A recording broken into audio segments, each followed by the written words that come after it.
Bonjour, bonjour. Je suis Virginie Bertrand, graine de joie, et j'ai l'élan de mettre en lumière, à travers des portraits d'optimistes, les délégués de la Ligue des optimistes de France. Et je suis aujourd'hui avec Frédéric Claveau.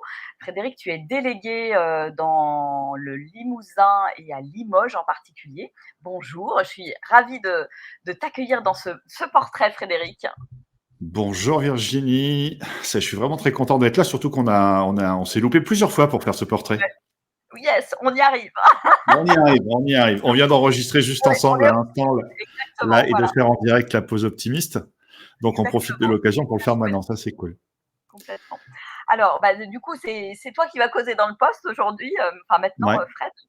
Et voilà, je voulais d'abord en quelques mots que tu puisses te présenter, qui tu es, qu'est-ce que tu fais dans la vie, et puis, quand est-ce que tu as rejoint, la Ligue des optimistes, et pourquoi? Voilà. Alors, comment je me présente? Alors, je suis Fred Claveau. Tu t'as dit Frédéric plusieurs fois et ça m'amuse parce que je crois que c'est la première fois que je vais le faire en vidéo et quelque chose qui reste. Quand les gens m'appellent Frédéric, je leur dis pour plaisanter qu'il y a que mon ex-femme, quand elle a un truc à me reprocher, qui m'appelle Frédéric et que j'ai un ancrage très positif à ce sujet-là. Voilà, effectivement, mon prénom de Bon, baptême, bah, c'est ça Frédéric, ça me va très mais bien, hein. ça fait 40 ans que les gens connaissent que Fred, en fait. Mmh. Voilà. Et donc, comme tu l'as compris, j'aime bien l'humour, j'aime bien plaisanter là-dessus. Je te dis que si mon ex-femme voit cette vidéo, alors ça va, c'est calme hein, maintenant. Ça fait des années que ça s'est calmé, mais mais je sais pas comment. Enfin, ça m'amuse, ça m'amuse. Alors moi, je suis un délégué presque de la première heure puisque j'avais eu la chance de créer des dîners optimistes dès 2014 co-organisé au début, puis organisé ensuite. Et puis justement, en préparant le printemps de l'optimisme 2018, j'avais essayé de faire venir Philippe Gabillet sur Limoges pour une conférence pour le printemps. Alors ça n'a pas pu se faire, mais c'est à ce moment-là qu'il m'a dit, vous savez, on est en train de, avec la fusion du printemps de l'optimisme et de la Ligue des optimistes, de structurer un peu tout ça. On cherche des délégués, on cherche des gens comme vous. Est-ce que vous voudriez vous occuper de la région de Limoges? Eh ben, écoute, quand c'est Philippe Gabillet qui te le demande, je pense que quand je l'ai su, j'aurais postulé. Mais le fait que ça soit Philippe qui me demande si je veux bien le faire, tu vois, ça fait pas la même chose en fait. Ouais, carrément. Ça donne un élan, supplémentaire. Ouais, et puis ça fait plaisir. Ouais, OK. Sinon, qu'est-ce que tu veux savoir moi, alors du coup, mon parcours un peu plus en dehors de la ligue. Hein. Moi, je suis entrepreneur depuis plus de 20 ans puisque j'ai créé ma première entreprise qui était dans l'informatique à l'époque en 2002. Ouais. Et puis, je suis resté dans le monde de l'informatique jusque fin 2013, début 2014. Et parallèlement, les dernières années, donc c'est du service informatique. Hein, Mmh. c'était vraiment la première partie de l'activité, c'était vraiment pour les entreprises. Des choses toutes simples. Hein, on vendait des ordinateurs, on installait des réseaux, on faisait la maintenance, ce genre de choses. Et puis, sur la fin de l'activité, c'était complètement différent puisque c'était des seniors, nos clients. Et en fait, on vendait des ordinateurs simplifiés pour que les seniors, c'était souvent des retraités, qui avaient un peu peur de l'informatique, puissent s'y mettre pour garder le contact avec les enfants, les petits-enfants, sans passer des heures et des heures de formation avec des systèmes qui sont assez compliqués. Donc, et on a fait ça pendant quelques années. Et puis, parallèlement à ça, en 2011, je me suis formé à l'hypnose. Mmh. J'avais envie de faire autre chose. L'informatique, vraiment, j'en avais marre. Je continuais parce qu'il fallait bien manger, quoi. Je me suis formé à l'hypnose. J'ai ouvert un cabinet d'hypnothérapeute, donc que j'ai mené de front avec l'activité informatique, enfin de front. En vrai, sur l'activité informatique, j'avais des salariés qui faisaient tourner la boutique, heureusement. OK. Et, euh, et j'ai lancé ça. Et puis, je me suis rendu compte que j'avais pas vraiment un tempérament de thérapeute, en fait. Hein. Quand les gens viennent voir, surtout un hypnothérapeute, quand ils viennent voir l'hypnotiseur, comme ils disent, ils ont l'impression d'avoir tout essayé avant, tu vois, et ils disent, vous êtes ma dernière chance. Et moi, j'aimais bien leur dire, ben, j'espère que non, parce qu'on est mal. Et, euh, et en fait, j'aime bien associer les gens à leur mieux-être, un petit peu comme toi tout à l'heure quand tu faisais l'émission, quand tu faisais la pause optimiste, t'invites les gens à être beaucoup acteurs de leur mieux-être. Et moi, je faisais ça. Et en fait, en thérapie, souvent les gens, ils ont juste envie qu'on s'occupe d'eux, quoi. Ils ont pas envie d'être acteurs de ça. Et on m'a fait comprendre que c'était plus un tempérament de coach que de thérapeute que j'avais. Donc, quand j'ai compris ça, je suis allé me former au coaching. Et puis, donc, c'était 2013, à peu près en même temps que j'ai arrêté l'activité informatique. Ouais. Et depuis, je fais ça. D'accord. Et tu accompagnes en coaching, tu accompagnes qui spécifiquement? Tu peux nous Alors, dire? je me suis cherché, donc Ouais. ça a bougé un peu, mais ça se stabilise. Donc, j'accompagne beaucoup de dirigeants, de managers, de commerciaux sur tout ce qui est leadership, posture de leadership et aussi sur les prises de parole en public. Vraiment dans le leadership, il y a comment je transmets ma parole, comment je transmets mon message. Euh, En plus de la ligue, j'ai d'autres activités bénévoles qui m'ont fait connaître. Alors moi, j'aime bien dire, les gens trouvent des fois que je fais beaucoup de bénévolat, mais en fait, je me suis rendu compte que c'était aussi une façon des fois d'aller chercher de la notoriété et de faire du marketing à moindre frais. Et je suis notamment le coach de l'équipe TEDx de Limoges depuis plusieurs éditions. Alors quand je dis le coach, je suis pas le seul coach, mais j'ai la chance d'accompagner plusieurs des speakers à chacune des éditions et de faire en sorte que l'équipe des coachs, que tout se passe bien et de les aider au maximum sur les speakers qu'ils accompagnent eux. Et cette année, nouveauté, je vais aussi accompagner 2 speakers sur le TEDx de Centrale Supélec. Donc, c'est quand même une super grande école. Je suis super content, surtout qu'ils sont, en fait, ils sont venus me contacter. Et puis, les speakers ont choisi leur coach. Donc, c'est génial de se dire qu'il y a des gens de très haut niveau comme ça qui viennent te chercher pour ta spécialité. Donc, beaucoup de coaching, de prise de parole en public et j'aime bien ça, sous toutes ses formes. Génial, génial. Alors, quelle est justement dans cette activité la place de l'optimisme, Fred? En voilà une bonne question. C'est compliqué parce que j'ai l'impression qu'elle est partout. Alors, elle est pas tout le temps, hein, c'est comme tout le monde. Il y a des moments où ça va un peu moins bien, où il faut un peu plus se mettre un coup de pied au derrière pour revoir le bon côté des choses. Hein. Mais je pense que c'est une disposition naturelle. C'est-à-dire que je me souviens pas avoir été foncièrement pessimiste. Même dans les moments où ça va vraiment mal. Tu vois, moi, je suis quelqu'un qui se dit, bon, allez, sur le court terme, dans ce qui arrive, ça va être compliqué, il y a beaucoup de défis. Mais j'ai toujours été super confiant sur le fait qu'à moyen et à long terme, les choses peuvent aller que mieux. Et en fait, je ne peux pas voir je n'arrive pas, j'ai pas essayé vraiment, hein, parce que en fait, ça m'aide à voir les choses autrement. Donc, je suis plutôt un optimiste de but qu'un optimiste de chemin. Sur le chemin, il y a des fois où c'est un peu, mais comme tout le monde, hein, c'est un peu plus compliqué. Mais c'est pas très très compliqué au moment où on s'en rend compte, où on prend conscience qu'on est dans cet état d'esprit-là, de se dire non, mais bon, alors, un optimiste, il penserait quoi, il ferait quoi, qu'est-ce que je peux faire pour améliorer les choses, c'est quoi la première action, et puis dès que tu te mets à l'action, il y a plus de place pour le reste, quoi. Et quel lien tu ferais entre l'optimisme et le leadership, puisque on va dire, c'est ta spécialité d'amener les gens à plus de leadership. Comment tu ferais le lien? Qu'est-ce que tu transmets à ce niveau-là dans ton quotidien quelque part? Je ne sais pas si on peut être un excellent leader, je veux dire toujours sur le long terme, si on n'est pas optimiste. Je veux dire, même les leaders et on en a vu beaucoup là, on tourne cette vidéo, on est entre 2 tours de l'élection présidentielle, il y a eu le premier tour avec plein de candidats. J'ai envie de te dire, même ceux qui dépeignent le tableau en noir, en fait, ils sont forcément optimistes, ne serait-ce que sur leur capacité à améliorer les choses, sinon ils se présenteraient pas. Donc, je pense que dès que tu as envie de faire quelque chose, dès que tu as une idée sur une stratégie ou une action qui permettrait d'arranger les choses, de fait, tu es un optimiste. Même si tu es un optimiste bougon ou qui passe son temps à décrire ce qui va pas, si tu t'arrêtais là, t'es pas un cynique en fait. Tu vois, c'est pas vraiment le pessimiste, mais le contraire de l'optimiste. C'est plus le cynique en fait. Le cynique est là juste pour dire c'est la catastrophe, c'est le bordel, c'est la fin du monde, c'est la fin des civilisations, c'est tout ça. Et puis ils s'arrêtent là. Juste, ils sont presque contents de nous décrire que tu vois, on y est jusque là et que il y a plus qu'à attendre que ça se termine. Ces gens-là, pour moi, sont pas des leaders. Ouais. Alors que les autres, même si je suis pas d'accord avec la stratégie, on parlait de politique juste à l'instant, il y en a quand même beaucoup, faut reconnaître qu'ils ont ce talent et qu'ils savent donner cette envie de les suivre. Hein. Tout à fait. Oui. Donc voilà, il faut foncièrement être optimiste. Si tu penses que tu peux pas arranger les choses, ben t'y vas pas. Hein. Arranger ou même améliorer simplement. Il remonte les manches et il y va quoi. C'est ça, tout le temps. Ouais, il passe à l'action. Ouais. Tout le temps. Tu sais, c'est quelque chose qu'on dit beaucoup à la Ligue, qui est répété, qui est même dans la plaquette, hein, la célèbre citation d'Alain, le pessimisme est d'humeur et l'optimisme est de volonté. Et puis, il y en a une que Philippe Gabillet nous dit souvent, que j'adore, qui dit ceux qui pensent que l'optimisme n'est pas une solution, qu'ils essayent le pessimisme, ils m'en diront des nouvelles. Ouais, ça en dit long, effectivement. Ouais, ouais. Et toi, la notion d'optimisme, comment est-ce que tu vas l'amener au niveau de tes coachings, au niveau de, par rapport aux leaders justement pour les amener, peut-être à un autre niveau d'optimisme ou à quelque chose de voilà qui va plus loin, plus en profondeur, j'en sais rien. Enfin, qu'est-ce que tu pourrais nous partager là-dessus? Ben, ouais, alors en fait, un peu comme tu me le posais pour les questions, c'est compliqué d'être coach si t'es pas optimiste. D'autant plus que dans les formations qu'on a, hein, quand on va à l'école, dans les écoles de coach, de coaching, ce qui se passe, c'est que les processus qu'on apprend sont beaucoup des processus de questionnement en fait. Mmh. C'est-à-dire techniquement, un coach est jamais là pour donner la réponse à un client. Il est là pour lui poser des questions qui lui font voir les choses sous un autre angle, qui l'amènent à réfléchir différemment et qui lui permettent de trouver les réponses. Mmh. Mmh. Et simplement en se posant de bonnes questions. C'est-à-dire qu'une fois qu'on a dépeint tout ce qu'on a raté, chaque fois qu'on s'est pris les pieds dans le tapis et ces choses-là, et si on regarde que ça, on finit par se dire qu'on est nul.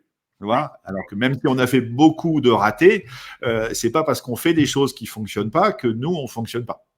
Il y a une grosse différence entre avoir un retour objectif sur tes actions et d'évaluer tes actions et leurs résultats plutôt que de le transposer en te disant si je me foire tout le temps, c'est que je suis nul. Non, c'est peut-être juste que j'ai pas la bonne stratégie, que j'ai pas ces choses-là. Et c'est ça le métier de coach, d'aider les gens à se dire, ok, surtout quand ils viennent te voir en te disant, bah, j'ai tout essayé. Souvent, c'est pas vrai. Ils ont essayé 10 000 façons de faire la même chose, mais ils n'ont pas tout essayé parce qu'ils n'ont pas souvent eu le temps de changer d'angle, juste de relever le nez. Et c'est quelque ouais, chose qui est très compliqué à faire quand tu es tout seul. ouais.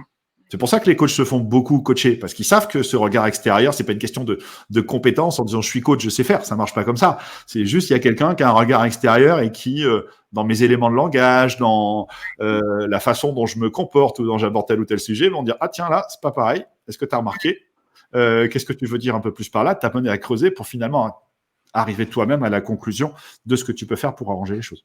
Ah ouais, donc l'art de poser les questions et pour amener à un autre stade et puis emmener les gens, les faire grandir à certains endroits où on voit pas forcément, qu'on a, un gros point noir sur le front, quoi. Bah, c'est ça, hein, tu sais, on voit souvent, j'allais dire, on voit souvent la poutre, la paille qu'il a dans l'œil du voisin et pas la poutre qu'on a dans le sien, forcément. Hein, C'est euh, clair.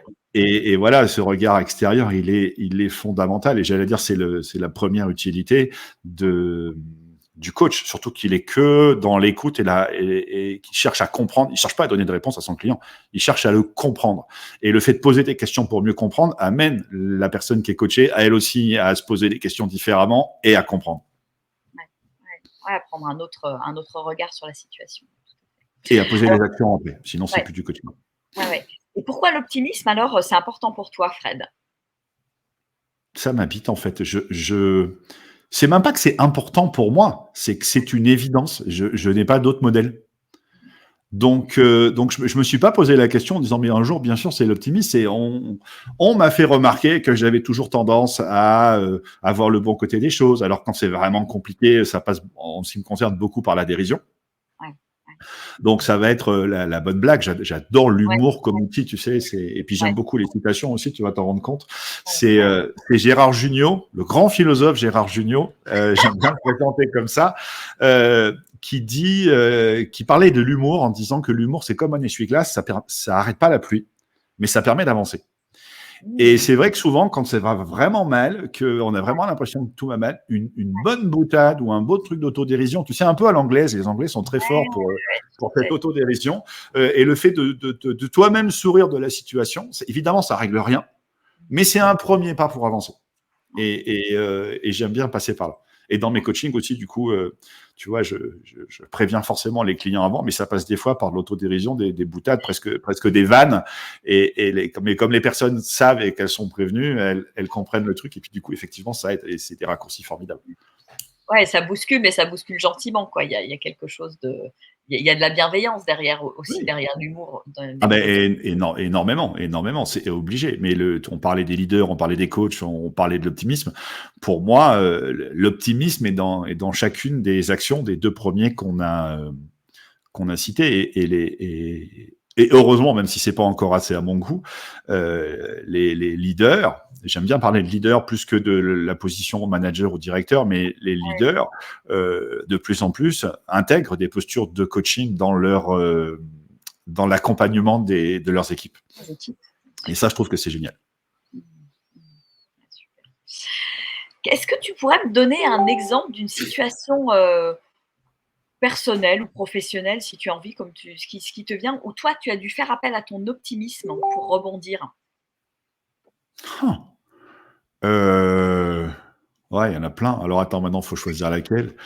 Euh, Écoute, je t'ai parlé tout à l'heure de fin 2013, la fin de mon activité informatique. En fait, l'activité informatique, mon activité, elle est moyennement bien à ce moment-là. Et en plus, je me dirigeais vers le coaching, donc j'avais pas forcément la disponibilité d'esprit pour améliorer ces choses-là. Et honnêtement, ça faisait déjà quelques mois que la boîte restait ouverte, juste parce que j'avais pas envie je voulais pas licencier la dernière salariée qui faisait tourner le truc. Et j'aurais voulu lui laisser l'activité, en fait. Bon, elle n'était pas prête pour ça. Et cette activité, donc à Noël 2013, juste avant Noël 2013, on fait rentrer des stocks, tu sais, pour les promotions de Noël, puisqu'on est du coup avec ces ordinateurs simplifiés. Et pendant que j'étais en formation de coaching sur Paris, en 11 novembre, je me souviens, parce qu'on fait beaucoup les formations les week-ends et les jours fériés dans notre métier, la police m'appelle pour m'expliquer que le magasin a été cambriolé. Et donc, le stock qui était rentré quelques jours avant a disparu. Il y en avait pour 15 ou 20 000 euros. Donc, on avait déjà une situation un peu compliquée. Et du coup, je suis allé au tribunal pour leur dire j'envisageais un redressement pour essayer de sauver l'activité. Et puis, du coup, non. C'était le signe pour moi, en tout cas, je l'ai pris comme ça, que... attends, quitte pas. C'était le signe que il fallait passer à autre chose. Ouais. Donc, quand je suis allé au tribunal, je leur ai dit non, c'est pas un redressement, là, c'est une liquidation. Je jette l'éponge. Je jette l'éponge sur cette activité-là. Alors, pour la petite histoire, ma motivation qui était de ne pas licencier la jeune femme qui travaillait avec moi, elle a été recrutée d'abord pour un remplacement de congé maternité par le liquidateur qui a été nommé pour liquider l'entreprise. Donc en fait, tu vois, ça s'est fermé au bon moment et elle y travaille encore et elle se plaît beaucoup dans cette activité d'accueil de gens qui sont dans des situations un peu compliquées parce qu'un chef d'entreprise, quand il se retrouve au tribunal ou devant le liquidateur, qu'il l'ait choisi ou pas, c'est jamais un moment top. Ouais, ouais. Et puis, si quelqu'un comme ça, comme premier sourire, je trouve que c'est bien. Donc voilà. Donc, la question, c'était à quel moment j'ai dû faire appel à l'optimisme. Je ne sais pas si je me suis rendu compte que je faisais appel à l'optimisme, mais je me suis dit, ça y est, la voie est libre pour vraiment me diriger vers ce que j'ai envie de faire. J'ai eu la chance de vivre de ma passion, qui était l'informatique quand j'étais adolescent, et d'en vivre pendant plusieurs années, et que c'était clairement plus une passion, c'était devenu juste un job qui m'amusait plus du tout. Et il y en avait une nouvelle qui était née, et là, le champ était en train de s'ouvrir, même si c'est pas simple de démarrer une activité, le champ était en train de s'ouvrir pour pouvoir se concentrer sur vraiment ce que j'avais envie de faire maintenant et de la suite des années suivantes de ma vie. Donc, je me souviens pas d'un moment où j'ai vraiment dû me dire consciemment sur un gros truc, là, Fred, il faut que tu retrouves ton optimisme, il faut que tu ailles chercher. C'est fait comme ça. Je sais pas de quoi l'avenir est fait, j'ai juste confiance dans ma capacité à faire face aux événements au moment où ils arrivent, même s'il y a des moments où c'est plus facile que d'autres, évidemment. Bien sûr. Et est-ce que tu penses, Fred, qu'on est optimiste par nature ou est-ce qu'on peut le devenir ou le cultiver? Il y a des chercheurs qui ont répondu à cette question avant moi, au moins partiellement. Donc là, ce que je vais te dire, c'est des chercheurs qui confirment l'intuition que j'ai et que quand j'en parle avec les autres optimistes, et j'ai la chance d'en connaître beaucoup parce qu'au milieu de l'équipe des délégués, voilà, qui confirment l'intuition qu'on avait. C'est ce que j'aime bien dans les recherches, tout ce qui est en sociologie, en neurosciences maintenant, c'est que les recherches les plus modernes nous confirment qu'il y a plein d'intuitions, des trucs qu'on appelait de sagesse populaire, qui étaient vraies et depuis très longtemps. Et tu vois, là, je pense par exemple, je fais des formations de temps en temps sur la mémoire, apprendre aux gens à utiliser leur mémoire. Et ce que les recherches en neurosciences dans ce domaine nous apportent, c'est que les techniques qu'on tient des Grecs sont les bonnes. Tu vois, il y a très peu de choses à changer, c'est des adaptations à la marge. Donc la science là, elle confirme ce qu'on savait déjà.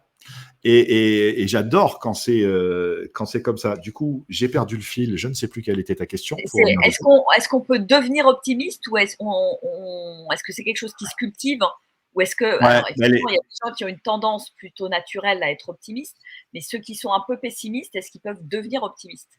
les deux, mon capitaine. On parlait tout à l'heure d'une étude dans l'autre émission de Amy Cuddy. Et en fait, il y a plein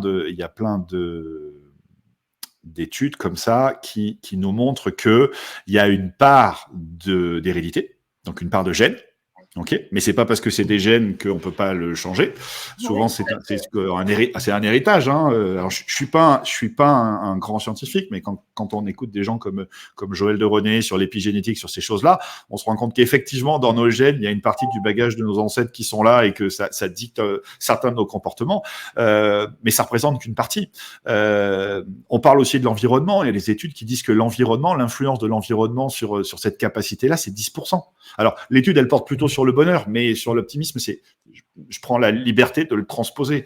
Et puis, il y a une partie qui, de mémoire, est environ de 40%, qui est justement sur notre éducation, notre habitude, nos expériences que la vie nous a enseignées, soit par l'intermédiaire de professeurs, je vais les appeler comme ça, que ce soit les parents, enfin les adultes, les gens qui nous ont guidés dans la vie au début, ou que ce soit nos propres expériences.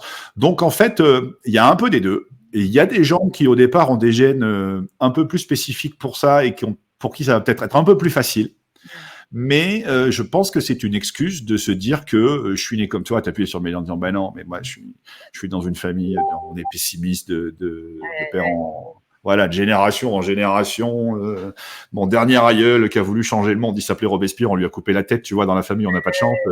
C'est voilà, ben c'est le fait de te répéter ça, c'est une excuse. À un moment, qu'est-ce que tu fais pour changer de point de vue, qu'est-ce que tu fais pour te mettre dans une autre dynamique? Et si tu le fais pas pour toi, au moins pour tes enfants, quoi. Alors, qu'est-ce que tu auras envie de nous partager comme petite pépite justement pour cultiver cet optimisme ou quelqu'un qui aura envie d'être encore plus optimiste et de développer cette capacité quelque part ou cet état d'être?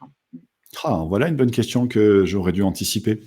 Bien comme ça, Ou voilà. que j'aurais dû préparer. Écoute, je pense que le point, celui qui me vient, je sais pas si c'est le plus important, mais celui qui me vient, c'est sur le jugement. Et le jugement qu'on se fait à soi-même, je l'ai un peu évoqué différemment tout à l'heure, qu'on se fait à soi-même ou qu'on fait de nos actes. Et alors, c'est très facile à dire, mais c'est beaucoup plus long et compliqué à prendre en main. Ça dépend des gens. Hein. Il y en a qui arrivent vite et puis d'autres moins. Mais le fait d'être capable de juste d'accueillir ce qui se passe plutôt que de juger en se disant c'est bien, c'est mal. Le fait de se dire bon, ben c'est comme ça arrive. C'est déjà, on va dire c'est bien, c'est mal. Tu te dis ça me fait plaisir, ça me fait pas plaisir. Tu le ramènes déjà à sa vraie place dans quelque chose de subjectif.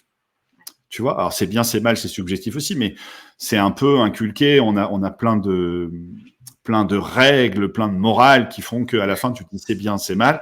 Intrinsèquement, il n'y a pas grand-chose qui est véritablement bien ou mal. Tu vois, les choses, elles sont ce qu'elles sont et comment est-ce que moi, je décide de les prendre.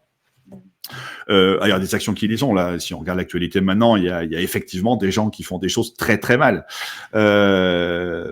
Mais donc il y a toujours quelques exceptions, mais quand même dans la vie de tous les jours, dans les choses qui nous arrivent, même quand quelqu'un n'est pas bienveillant avec nous ou commet des actions pour nous nuire, j'allais dire, je suis pas responsable de ce qu'il fait et de ce qui m'arrive, mais je suis le seul responsable de comment je le prends et comment je vais réagir.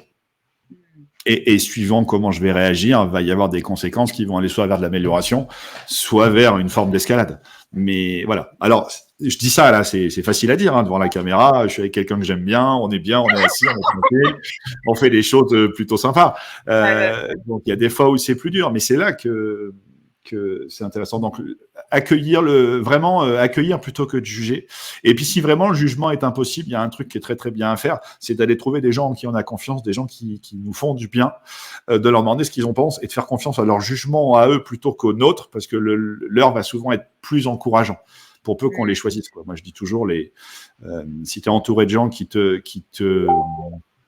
te dénigre ou qui te rabaisse en permanence, vire-les, tu vois, Ouais. dégage, Oui, on et a va ce chercher choix, des gens cette avec qui tu te sens possibilité, bien. ouais.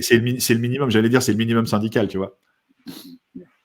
Alors, ça se fait pas du jour au lendemain, mais voilà. Donc, j'allais dire, il y a rien de tel que une bonne équipe de copains ou de copines, une bonne musique qui te met de bonne humeur, et puis voilà, et puis d'aller prendre un peu de recul. T'aimes nager, tu vas Ouais, nager. T'aimes marcher, tu vas marcher. Je suis dans une région où j'ai la chance que, où qu'on soit dans ce département, en moins de 10 minutes, on a un départ de rando sympa. ouais. Donc voilà. Et puis, on n'est pas obligé d'y passer des heures et des heures. Moi, j'aime bien aller marcher, mais il y a des fois, simplement le fait de marcher quelques minutes, tu vois, un truc tout bête. Ma fille a déménagé. Elle est à Toulouse maintenant. Je fais l'aller-retour à Toulouse une fois par mois pour la voir, et puis j'en profite pour faire des choses. La gare est à 25 minutes de chez moi. Ça fait des mois que j'ai pas pris ma voiture. J'y vais à pied et je rentre à pied. C'est 25 minutes de marche, et 25 minutes là, même si c'est en ville. Tu vois, c'est un moment pour. Il y a des jours où j'y suis juste comme ça, avec ce qui se passe dans ma tête. Il y a des fois, j'y suis avec un livre audio ou une playlist de musique sur les oreilles, en fonction de mon humeur, en fonction de ce que j'ai envie. Mais je me rends compte que ce temps pour moi et ce temps de réflexion, sans forcément être un adepte de la méditation choisie, guidée, c'est quelque chose qui se fait. J'ai cette chance-là. Mmh. Mmh. C'est chouette, c'est chouette. Merci pour ces petits exemples concrets qui peuvent peut-être inspirer d'autres personnes qui écouteront cette interview. Et puis, bah, écoute, pour terminer, Fred, quel serait ton message optimiste aujourd'hui? Qu'est-ce que tu auras envie de porter comme message, aux gens qui nous écoutent, au monde? Enfin voilà, à qui tu le souhaites? Alors là, au moment où tu me le dis, il y a une bêtise qui me vient à la tête, donc je vous la partage, et puis je vais Ouais, trouver le message optimiste après. C'est une blague alors, qui est dite soviétique. Elle vient de l'époque de l'Union soviétique, où quelqu'un expliquait que le pessimiste disait, mais c'est terrible, avec tout ce qui nous arrive, les choses peuvent pas être pires. Et l'optimiste répond, mais si, mais si. Tu vois, donc voilà, ça m'amuse bien. C'est un peu l'humour. Bon, une fois que tu as dit ça, ça va pas mieux, tu vois. Et le second degré, c'est, faut faire attention avec qui tu le manies.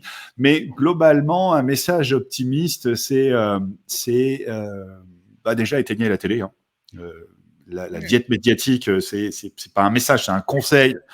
Les gens qui, voilà, éteignez-les. En fait, s'il y a des choses écoutez, vraiment importantes, vous le BRZ saurez de toute Radio. façon. S'il se passe vraiment des trucs vraiment graves, vous le saurez de toute façon, on vous en parlera. Mais ça sert à rien de les regarder en permanence. C'est beaucoup qui sont des oiseaux de mauvais augure. Donc ça, c'est un des premiers trucs. Et puis du coup, cherchez où sont les choses qui vous font du bien, les gens qui vous font du bien, et allez passer du temps avec eux. Tu vois, avant d'apprendre des techniques, de ce que tu veux, de méditation, des routines de coaching qui te permettent premier truc, mets une musique qui te plaît, va voir tes copains, va voir des gens qui te font du bien, entoure-toi d'eux, sois là quand eux, ils ont besoin, et puis j'allais dire, ça fera tache d'huile, quoi. L'optimisme, c'est contagieux aussi. Carrément. Mais il faut s'y exposer pour pouvoir avoir une chance de propager la contagion. Même si, avec la période de 2 ans de Covid de laquelle on sort, je ne sais pas si le terme de contagion est le plus approprié aujourd'hui. Bah, c'est bien, la contagion d'optimisme. Moi, je trouve ça c'est un beau virus. Ouais, c'est un beau virus, je suis d'accord. Mmh mh. Donc propageons le virus de l'optimisme, hein. C'est ça, c'est ça. Allons le C'est le message chercher. de la Euh, soyez des pirates, allez piquer de la joie, de la bonne humeur aux gens autour de vous, d'accord. L'avantage, c'est que quand tu vas leur en prendre un peu, tu les en prives pas parce qu'ils en ont toujours autant. ça se déploie, en fait. Et ça se déploie. Voilà, c'est un des trucs magiques avec ça, hein, c'est que effectivement, quand tu donnes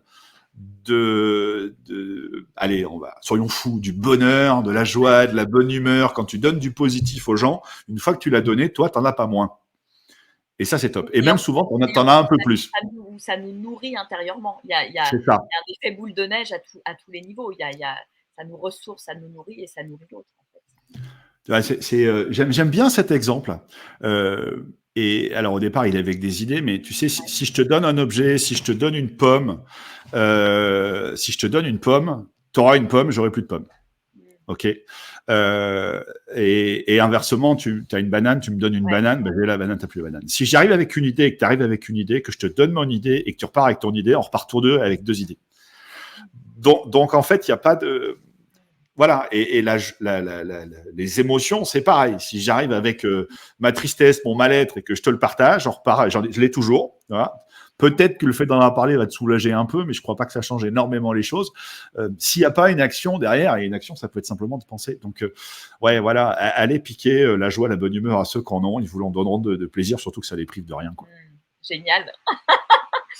Bon, bah écoute, merci beaucoup Fred pour tous ces partages ouais, un grand merci. C'était très chouette Ben, et vraiment, merci à ouais, toi. ouais. Et je suis ravi qu'on ait enfin, pu faire tout ton âge. Tu vois, j'en perds mes mots. Et Le coach en en prise de plus parole, il sait plus parler. L'interview est en plus terminée, il sait plus parler, les avec mots sont plus dans l'ordre. la vidéo en jaune pétard et tout, super joyeux, c'est top. Ben, ça va être génial. Merci Bon, beaucoup, un grand, Virginie. grand merci Fred. À très bientôt. Au revoir. À très bientôt.